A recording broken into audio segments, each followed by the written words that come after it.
Son nom, c'est Andrew Jones. Ce bodybuilder souffrant d'insuffisance cardiaque a été transporté à l'hôpital pour une transplantation et en est ressorti avec un cœur artificiel qu'il porte avec lui dans un sac à dos. Ce jeune américain, les amis, de 26 ans et vivant dans les Connecticut, est tombé malade en 2012 après avoir eu du mal à respirer pendant une course.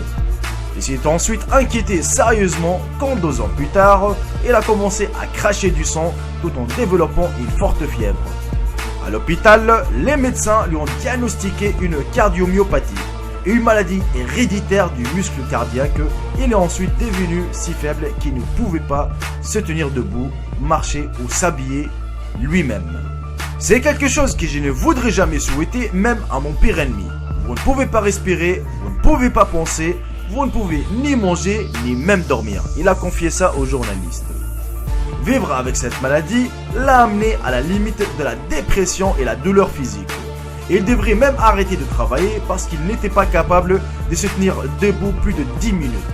Il redoutait même d'aller à la cuisine parce que cela signifiait qu'il devait monter et descendre l'escalier. Il ne pouvait même pas se rhabiller sans allaiter et être à bout de souffle. Quelques mois plus tard, les médecins lui ont annoncé qu'il va mourir s'il n'a pas une greffe immédiatement.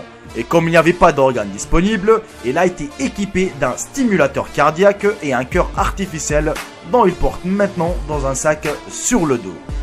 Malgré qu'il ait frôlé la mort, il est maintenant de retour à la salle de gym et a dit qu'il pleure après l'entraînement car il est si reconnaissant d'être en vie.